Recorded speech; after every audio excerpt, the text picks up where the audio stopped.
So, good evening, everyone. I am Dr. Satyabrata, MDDM clinical pharmacologist, and today I am going to discuss on GPCR and ligand-gated ion channel. That is G protein coupled receptor and ligand-gated ion channel. So, coming to introduction, what is a receptor? A receptor is a macromolecule or binding site located on the surface or inside the effector cell that serves to recognize the signal molecule or drug and initiate the response to it, but itself has no other function. And there are various types of receptors like ligand gated. This picture shows ligand gated ion channels, that is ionotropic receptors, and another is G protein coupled receptors, metabotropic, and kinase linked receptors, and nuclear receptors. And when in case of ligand gated ion channels, ion enters when ligand bind to receptor, two ligand bind, then the channel opens and the ion enters into the cell, and hyperpolarization or depolarization occurs, then cellular effects, and it will take milliseconds of time.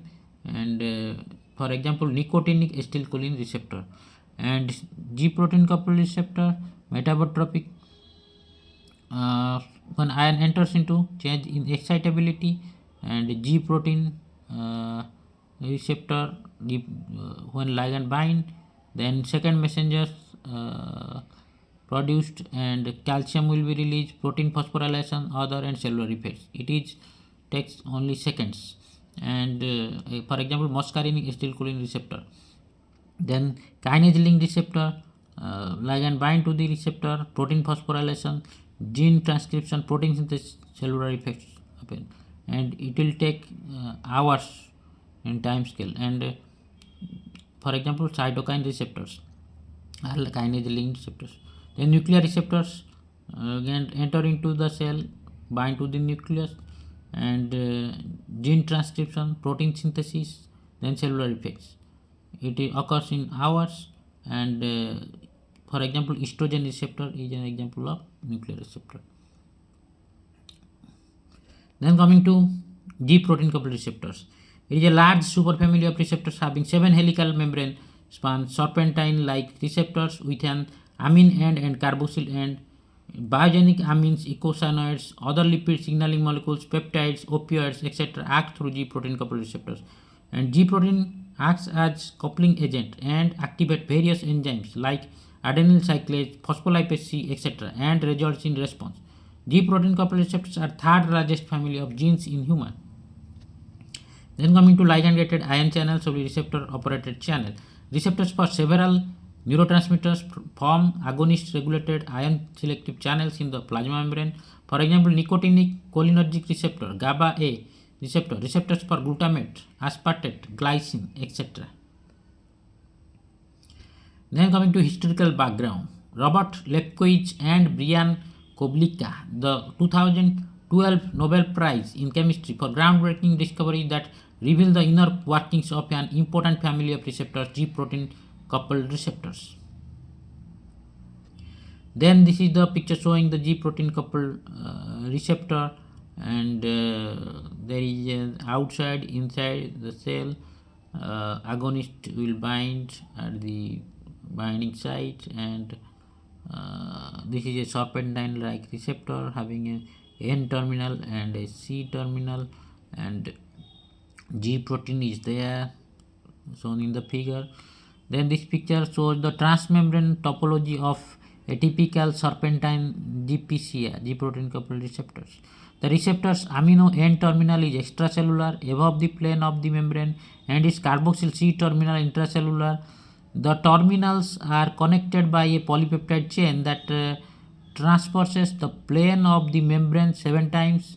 The hydrophobic transmembrane segments, light color, are designated by Roman numerals 1 to V2I.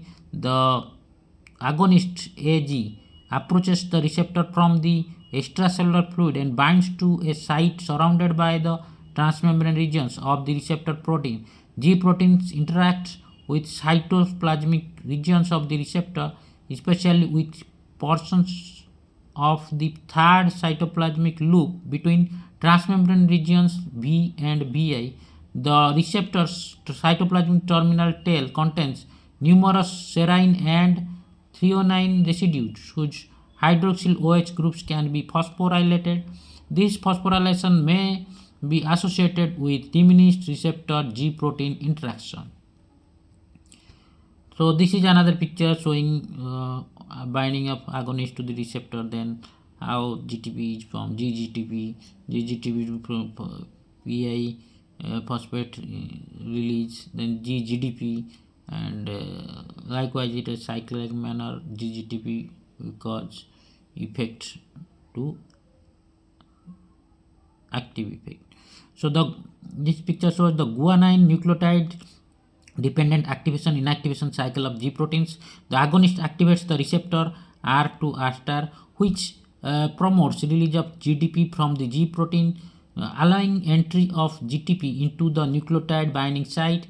In its GTP bound state, GTP, the G protein regulates activity of an effector enzyme or ion channel E to E star. The signal is terminated by hydrolysis of GTP, followed by return of the system to the basal unstimulated state. Open arrows denote regulatory effects, PI inorganic phosphate. So this is the table showing G proteins and their receptors and effectors. G protein can be GS, GIGO, GT, GQ, and lots of types of G protein, and GS receptors for beta adrenergic amines, glucagon, histamine, serotonin, and many other hormones. So GS will increase the adenyl cyclase and increase the cyclic AMP and causes the effect. And GI1, GI2, GI3, alpha 2 adrenergic amines, acetylcholine, muscarinic, opioids, serotonin, and many others. Several including these, the GI decrease adenyl cyclase, decrease cyclic AMP, and effects will occur. Open cardiac K plus channel and decrease heart rate. Then G olfactory, odorants olfactory epithelium, increase adenyl cyclase, increase cyclic AMP. And GO, that is not yet clear, neurotransmitter in the brain. And there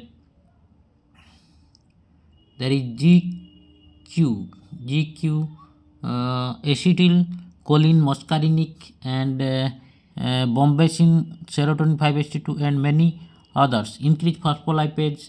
C, increase IP3 diacylglycerol, cytoplasm Ca2 plus, and effects occurs.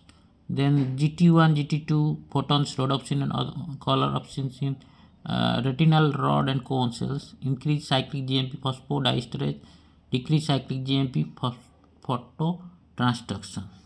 So this is the example of G protein coupled receptors. Then this is the major functional pathways of G protein coupled receptor transduction. Adenyl cyclic AMP, increase cyclic AMP. These are the receptor: adrenergic beta, histamine H2, then dopamine D1, glucagon, FSH, LH, ACTH, TSH, prostaglandin EP1, prostacyclin EP, adenosine A2. Then decrease cyclic AMP, adrenergic alpha 2, muscarinic M1, dopamine D2, 5-HT1, GABA B, opioid mu delta, and angiotensin 81, prostaglandin EP2, somatostatin, adenosine A1. These are decreased cyclic AMP. Phospholipid IP3DAG, adrenergic alpha 1, histamine H1, muscarinic M1, and 5-HT2, vasopressin, oxytocin, bradykinin B2, angiotensin 81, prostaglandin EP1, EP3, and thromboxane TP, leukotriene, cholecystokinin, and gastrin, PAA, platelet activating factor. These are IP3DAG mediated. Then channel regulation, increase the calcium 2 plus, that is adrenergic beta 1, heart, skeletal muscle. Decrease the calcium 2 plus, dopamine D2, GABA B, opioid kappa, adenosine A1 somatostatin, increase K plus potassium, then adrenergic alpha 2, muscarinic M2, dopamine D2, 5-HT1A, GABA B, opioid mu delta, adenosine A1. So these are some examples of G protein coupled receptor. Then G protein coupled receptor signaling. This is the picture showing G protein coupled receptor signaling. Receptors for biogenic amines, peptides, acetylcholine, eicosanoids, WNT proteins, adhesion proteins, odorants and photons. G proteins classified by alpha subunit composition, alpha S, alpha I, alpha Q, and like that. And GPCR agonist bind, then beta gamma alpha will be GTP will be bind to alpha subunit, then GDP will be formed, alpha bind to the receptor, then effector bind to the effector. Effectors regulated by G alpha subunits, increase adenyl cyclase, decrease adenyl cyclase, increase phospholipase C beta, regulated by G beta gamma subunits, KIR currents, PI3 kinase. Then some scaffolding proteins can inhibit that is beta arrestin, caveolins, ACAPs, GCAPs, SNARPs, and components effector substrates, protein kinases, phosphoprotein phosphatases, phosphodiesterase.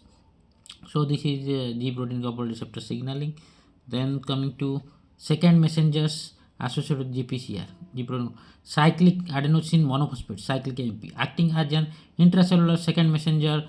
Cyclic AMP mediates hormonal responses like conservation of water by the kidney, Ca2 plus homeostasis, and increase heart rate, increase the rate and contractile force of heart.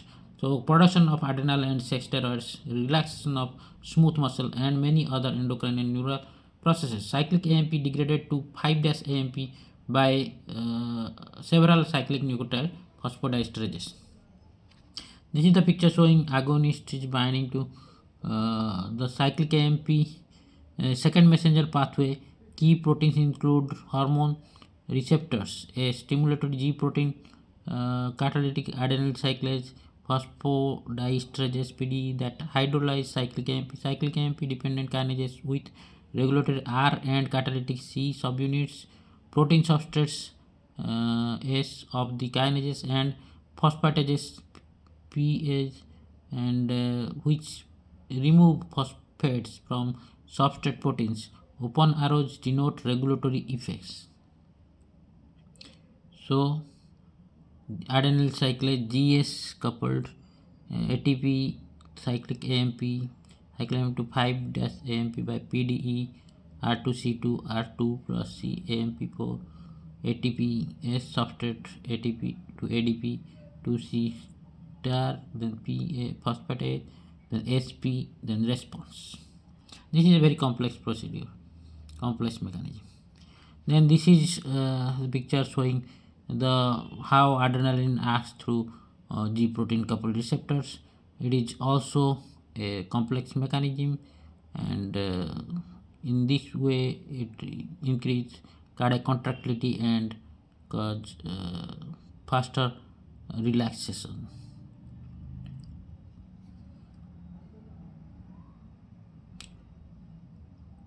Then phosphoinositide and calcium. Some of the hormones, neurotransmitters, and growth factors that trigger this pathway bind to receptors linked to G proteins. For example, lithium ion used in treatment of bipolar manic depressive disorder affects the cellular metabolism of phosphoinositides. This is the example of the GQ mediated action response. Phospholipase C, PIP2, DAG, and protein kinase C. The Ca2 plus phosphoinositide signaling pathway. Key proteins include hormone receptors, a G protein, a phosphoinositide, specific phospholipase C, PLC, protein kinase C, substrates of the kinase, and calmodulin CAM, and calmodulin binding enzymes E, including kinases, phosphodiesterases, etc. PIP2 phosphatidyl inositol, 4,5 bisphosphates, DAG diacylglycerol, IP3 inositol triphosphate. Asterisk denotes activated state. Open arrows denote regulatory effects. So this is also a complex procedure, mechanism of GQ mediated. Then this is the mechanism of action of lithium that inhibit the IP formation of IP1 from IP2 and formation of inositol from IP1.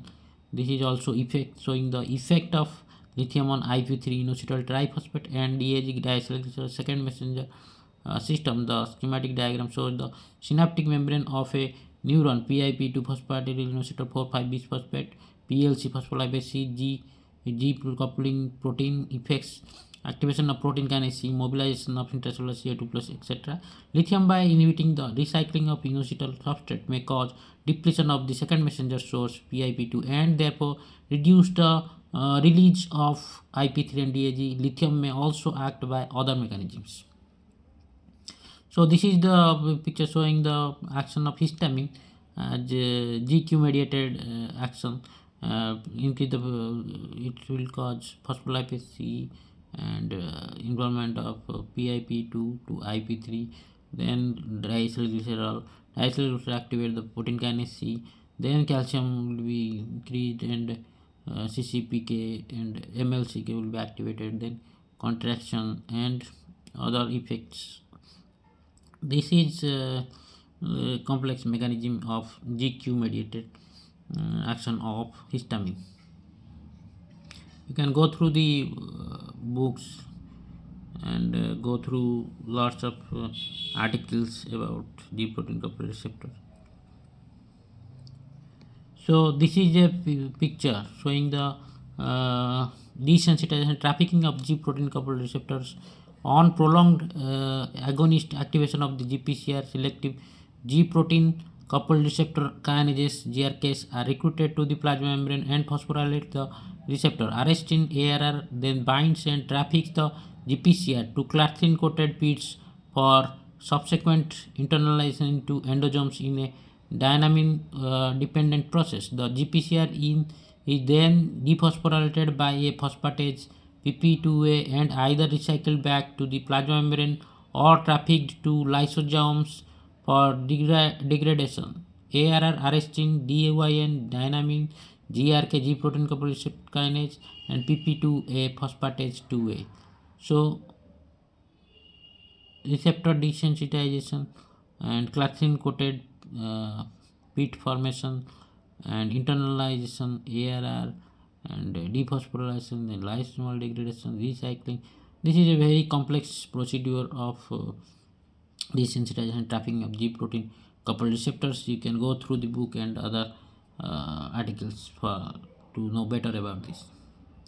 Coming to GPCR as drug targets, 81 angiotensin receptor 2 receptor that antagonists like losartan in the treatment of hypertension or congestive heart failure, and alpha 1AC receptor antagonist e.g. tamsulosin to treat disorders associated with enlarged prostate.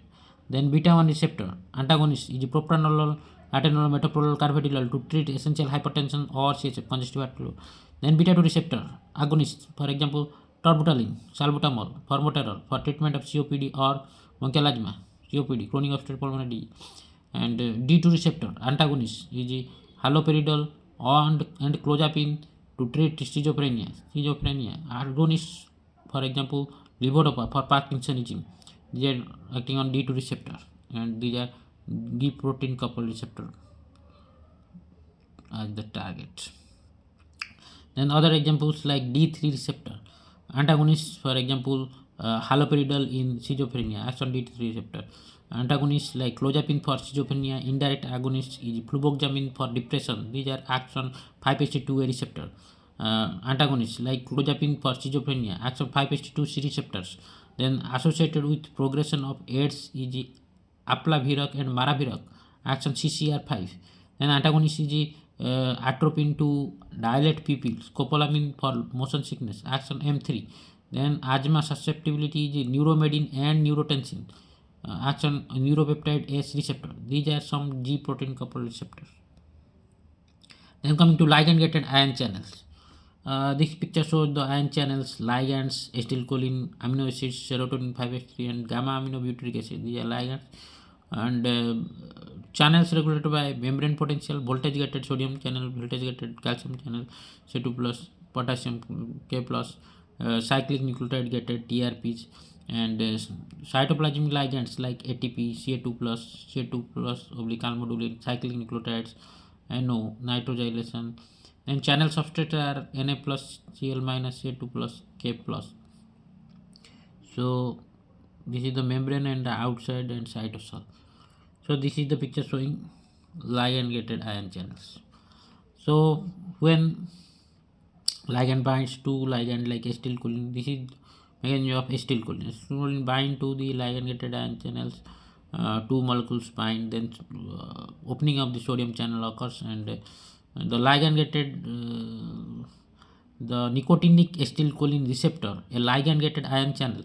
The receptor molecule is depicted as embedded in a rectangular piece of plasma membrane with extracellular fluid above and cytoplasm below, composed of 5 subunits, 2 alpha, 1 beta, 1 gamma, and 1 delta.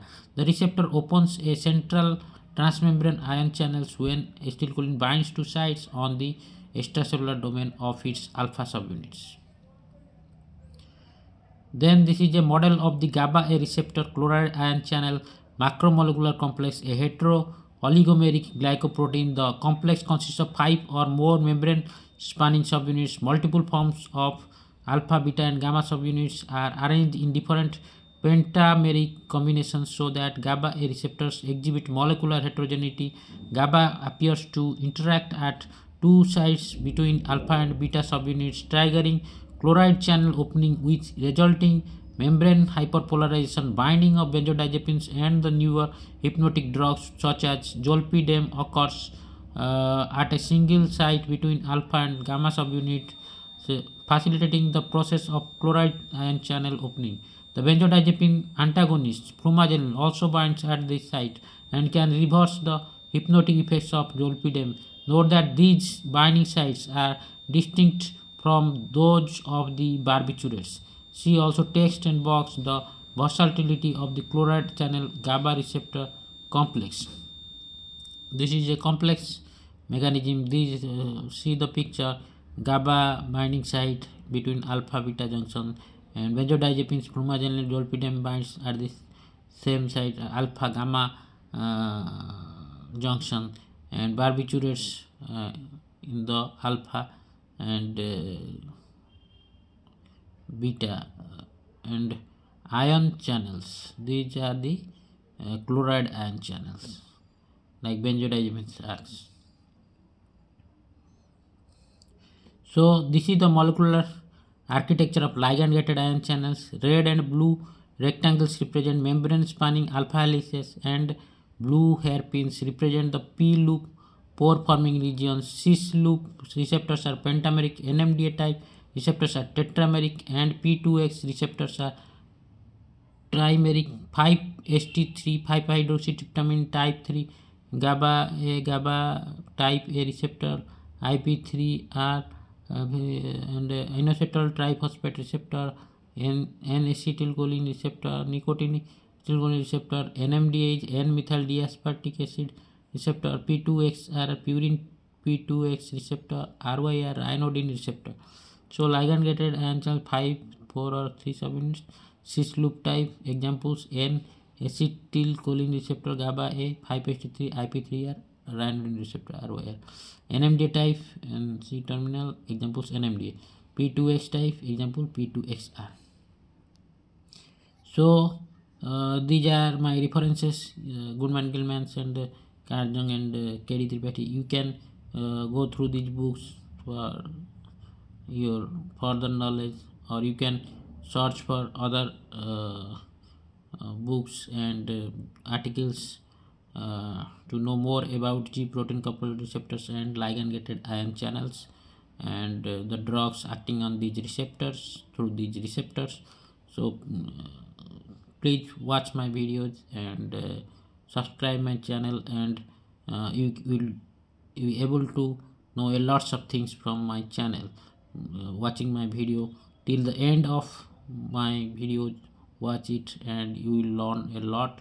And if you want more and more knowledge, more to know about these topics, you can search in the articles in the Google, and also other books, foreign authors. You can search for G protein coupled and ligand gated ion channels, and the drugs acting on these receptors. So that's all for today. Thank you very much. Jai Jagannath.